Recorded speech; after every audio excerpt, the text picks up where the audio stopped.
Years ago, when I was still a teenager, my friend Justin and I would often go longboarding at night, as my friend and I were quite the night owls. We loved the freedom of almost never seeing another soul on the roads or the path that we frequented. Even when using the main roads, it would be very rare to see a car out so late at night in such a rural area, and you could see and or hear them coming from afar due to their headlights and the noise of the vehicle disrupting the peaceful silence of the night. We were really into that at the time, and would often ride our boards for miles and miles, sometimes not even arriving home until the sun was up. But one particular night, we decided to ride a few miles away from our usual backroads areas to take one of our favorite hidden routes. It began with a narrow, paved path that was one piece of land separating two sides of a long lake. It would often be overflowing with the rain, and we wanted to seize the opportunity to use it before it rained again and went underwater again. It was roughly 2 miles long, and it was extremely relaxing to ride through due to the scenery. After making it to the end of the lake, we decided to continue moving and turn into a very close path that leads directly into the dense woods. It was a little wilderness preservation. As we came up to the first hill, we looked down at the bottom into the blackness. We both noticed what appeared to be a tiny, moving ball of dim-lit light down there. It moved so strangely, and it was extremely difficult to make out what it was. Rather than shine our light down, we curiously watched it for a few moments, whispering to each other about what it could possibly be. All at once, the small light turned into multiple blinding lights and extremely loud revving sounds. It was overwhelming our senses that had become accustomed to the dark and silence. Acting purely on fear, we instantly turned around and ran as fast as we could, hearing yelling and the revving gaining behind us. By sheer luck, we managed to run off of the path into a very dark, very overgrown hole in the side of the hill, overlooking where we had just come from. We decided to hide in this natural dugout of this hill, hoping that the plants in the darkness would be enough to protect us of whatever was out there and what was happening. We watched our pursuers ride up to where we had originally been standing at. There were 4 men, 2 on 4-wheelers, and 2 on full-sized motorcycles. They were yelling at each other about something, but we couldn't make it out. We couldn't make it out due to the distance that we had covered. We felt safe enough to whisper very softly to each other and speculated who these people could be. Our first thought was maybe they were park rangers of some kind, although we had never seen one in here. And we've been here many times, and honestly we doubted that because this county didn't have the budget, or even the desire to have any type of patrol in these deep woods at night. Besides that, these men were on vehicles entirely inappropriate for paved bike trails, and they were very angry about something. They called out to us for a while, yelling things like, "We know you're out there," and that they could see us, and to come out. We stayed silent and decided to call their bluff instead of running. Eventually, we clearly heard one of the men yell, "Find them now," and smash a bottle. That had erased any hope that we had, that these were just park rangers. We watched them split up, each of them going in different ways down the series of paths on their vehicles, including the path that we were on. It took us what felt like ages to even move. We were frozen in terror inside this dugout, watching the lights from the vehicles travel through the woods, one of them already coming full circle and passing the point that he started from. I thought about calling for help, but I was too afraid to even open my phone in fear that they would see even the smallest amount of light, and it would give away our location. After waiting for the lights of the vehicles to reach their farthest destination, We finally summoned the nerve to get up and try to run somewhere far enough from these people to safely make a call. We ran as hard and as fast as we possibly could through those woods. Since their headlights gave away their location on these paths, we would hide again whenever we felt like they were getting too close to us. Our available hiding spots were getting progressively worse as the woods became less dense, and the fear that I felt waiting for one of them to drive past us, while basically only being covered by leaves and the plants, may still be unmatched to this day. Finally, we emerged from the woods onto an intersection of two main roads, far from where we started. We ducked down into the ditch to call for help. When I opened my phone, I noticed I had recent missed calls from one of our other friends, Connor, who were supposed to meet up with us after our longboard excursion. I called him and frantically asked him where he was. Luck was with us again. He hadn't given up on our plans despite us ignoring him, and was only a few miles away, already heading in our direction. I gave him the name of the two streets we were near, and explained that we needed to be picked up right away. He agreed to speed over to us, while Justin and I waited in hiding. Thankfully, Connor arrived before any of these men did. We bolted into the backseat of his car, yelling for him to get out of here, and he took off. Relief doesn't begin to describe what I felt being safely driven home after everything I had just experienced. After explaining everything that happened to Connor, we ended up just moving on with our night and decided not to call the police. We figured that they would be gone by this time, and by the time that any officer made it out there, and that we would be putting ourselves at risk by admitting to breaking the law by taking those paths so late at night. I still have no idea what happened or who those people were.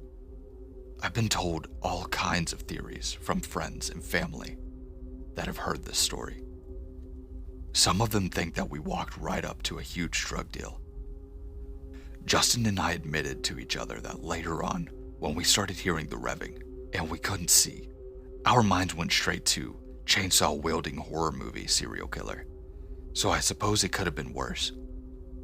Frustratingly enough, whatever those men thought that we saw, that made them want to come catch us so badly, we never actually saw.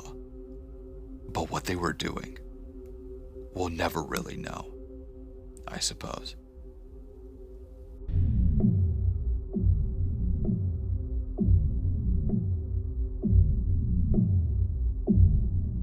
At the time of this story, I was 8. I was playing with my friends in the woods. We were just out there playing tag like usual. And then I blinked my eye and all of my friends were gone. Me and my friends watched a lot of YouTube videos that were based on pranks like Jesse V and stuff, but we cared about each other a lot. So much that we couldn't even pull a prank on each other. Not even once. I got really scared at that point. I kept trying to find them and to find a way out of the woods.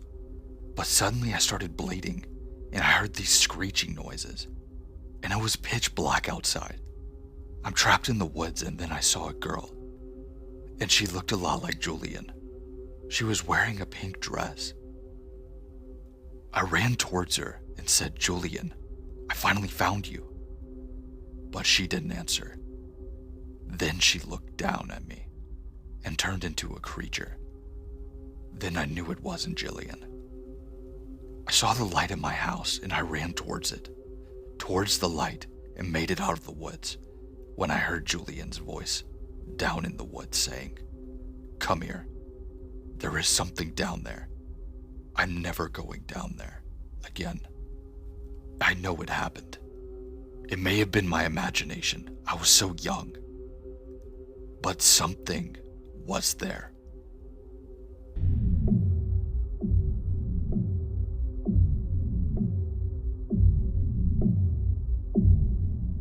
"Look, Amanda," I said. "The police are stopping the search. They said they haven't found a trace of anything, and it's been 5 days now." Amanda looked at me with such malice and hatred that I felt a chill run down my spine. So you just want to stop? You just want to stop the search now? I mean, it's only our daughter. She's out there, frightened, and you just want to stop the search. I felt as if I had been punched in the gut. Tears were welling up, but I managed to reply, "Don't even say that. Of course I want them to continue the search, but I'm not in charge. It's up to the police. Please, honey, don't see me as an enemy. I love you. I love Charlene." "Don't speak of her name," she yelled. "You just see the search as an inconvenience to you. Leave me be." I did as she asked, going out of the bedroom and into the living room of our cabin. I sat down on the couch, hands on face, and I cried over our loss of our daughter, and now my estranged wife. That night I decided to sleep on the couch. I heard Amanda sobbing throughout the night. Even though I wanted to comfort her, I felt she needed the space. The next morning, I awoke tired and stiff from the bad spell of sleep. I decided to make some breakfast, eggs and bacon, and brought it up to her. "Here, darling, I made you breakfast," I said. She looked at me with her puffy red eyes. "Is that all you can think of, when our daughter is somewhere out there, scared out of her life?" I sighed. "Look, it won't do any good for us to stop our lives, stop taking care of ourselves. You need to eat." She looked away, tears welling up. The day continued like that, me trying to get any contact to Amanda, and her turning down my attempts. It made me sadder each time, as I really wanted to connect with her again. Needing to connect to her. After all, she was my wife, and I wanted to help her in this situation, as well as myself. I couldn't go through all of this alone, and I wasn't sure that she could either. I had to make some sort of breakthrough. The day went on like that, me trying to do anything to make a connection with Amanda, and her either ignoring me completely or getting aggressive towards me. Each time I failed. It felt like we were gliding farther and farther from each other. Each time I felt like my heart was being stomped on. I felt worse and worse. As the day faded into evening, I decided to make dinner for us. I helped Amanda down to the dining room and sat her in her chair. I sat down in mine and we started eating. A bit into the meal, I glanced at her, checking to see how she was doing. She was just poking her fork at the meal, her stare shifting from the meal to the window, then back to the meal, and letting out a long, sad sigh. It pained me to see her like this, not her normal, cheerful self. But then again, I was a total mess inside. But I felt I had to stay strong for both of us. Wouldn't do any good for both of us, just crumbled down and stopped functioning out here, in the middle of the woods. I was also angry on top of all of the sadness. Angry that the cops and the park rangers decided that it was too dangerous to continue the search. There had been a massive rain about a week ago. There had been some flooding, and the rangers had said that the conditions were bad. Therefore, the search would be called off for now. I had shouted at them, pleaded with them, but to no avail. The ranger had said that he understood me, but he couldn't risk the lives of the search party. It made me angry that they could just wave off the life of a 4-year-old like that. Such an inconvenience to search for her. And eventually, I broke down in tears. Amanda looked at me and started crying too. The next day, we just sat in the dining room, looking at each other, then looking out the window, all in silence. We both knew how each other felt. We also knew that we couldn't just go out and search on our own. For starters, we didn't really know the woods. We could easily get lost in there if we went too far. Secondly, we weren't equipped for the long stretch in the woods, and our clothing wasn't really helpful against the elements. We probably wouldn't survive for long if we got lost. No need for that, no matter the circumstance. I tried several times to talk to her. Sometimes she acknowledges me. Other times she just stares out the window, or stared right at me, or right past me. She never really answered. Then again, it was hard to even make small talk at this point, after what has happened, and I didn't know what to really talk to her about. The incident was just weighing heavily upon both of us, and again this day seemed to fade away like a dream that you can't really remember. I was a bit surprised when I realized that it had turned dark outside.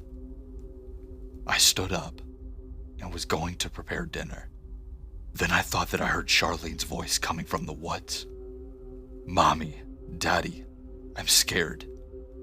Followed by a short, muffled scream. That's the best way I can describe it.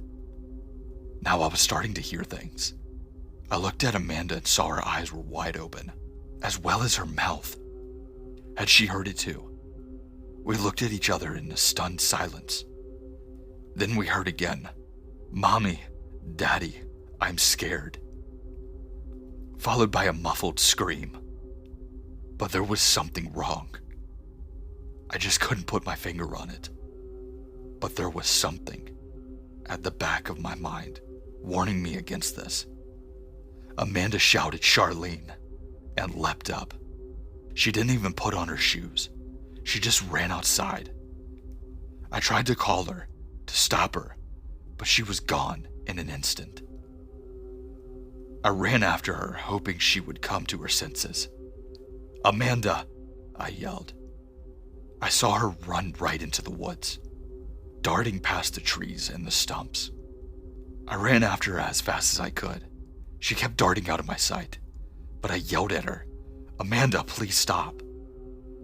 As I ran into a small clearing, I could see Amanda there, looking in each direction. "Honey, please," I said. "We don't know where she is. It won't help her if we get lost in here." She looked at me with such fury that I thought for a second that she hated me. "Well, then go back to the cabin. Go back and just leave our daughter in these woods. You don't care about her. You don't even care about me." The force of the words, the angry tone, and the hatred in her eyes. The words in our current situation were too much for me. I could feel the tears well up in my eyes. I covered my face with my hands and cried a bit. "Don't even suggest that, honey. You two are my world," I said. As I removed my hands from my face, I realized Amanda was gone. "Amanda!" I screamed, now getting a bit scared. Where had she gone? "Amanda!" I screamed again, more urgently. I heard some rustling of the leaves from my right. I didn't think, I just sprinted there, calling out Amanda every few seconds. It was hard to navigate these woods in the dark. I called out to Amanda, then tried to listen for any sounds from either Amanda or Charlene. After a few minutes, I heard it again, from behind. "Mommy, Daddy, I'm scared." But it was not Charlene's voice. It sounded like several voices at once. A cold chill ran down my spine. What on earth could that be? Then, to my left, Amanda's voice. "Oh, honey, I've missed you so much. Come to Mommy." Followed by a blood-curdling scream. "Amanda!" I yelled as I ran towards the sound. Branches flew as I hurried by, towards where I heard Amanda scream. What's going on in these woods? I thought as I ran. Suddenly I tripped over something. I fell down hard, knocking my forehead. I saw stars as I lay on the ground, wondering what happened. Then as my vision started to clear, I realized I tripped over a person. A person wearing what seemed to be Amanda's clothing, although it was ripped in places. And there was blood. Oh God, there was so much blood. I screamed as I realized what I was seeing. It was Amanda, or what was left of her. Her torso had been cut open, from the neck down to her hip. Most of her innards were gone, and her face, oh God, her beautiful face. The eyes were gone. The mouth was open and terrified. I hugged her, crying, screaming her name. The pain was unbearable. Then I heard it, rustling of leaves behind me, and Amanda's voice saying, "Oh honey, I've missed you so much. Come to mommy."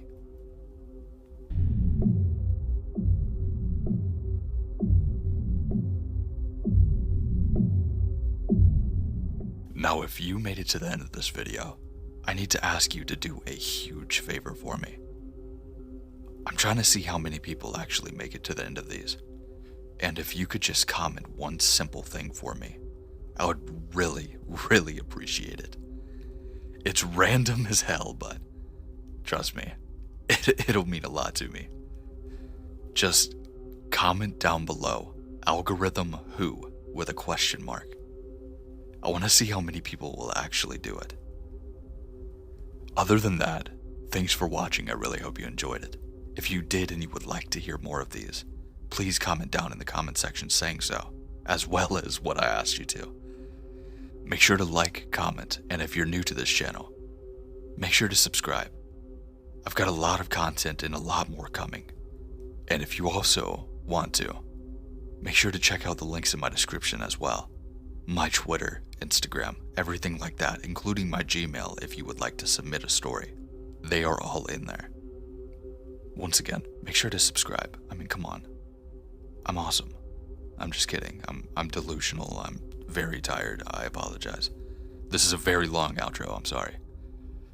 But other than that, stay safe, stay scary, and I'll see you in the next one. Yeah, but for real, guys, if you could just, make sure to comment down below. Comment, algorithm who, question mark. I'd really appreciate it. I love you. Okay, bye.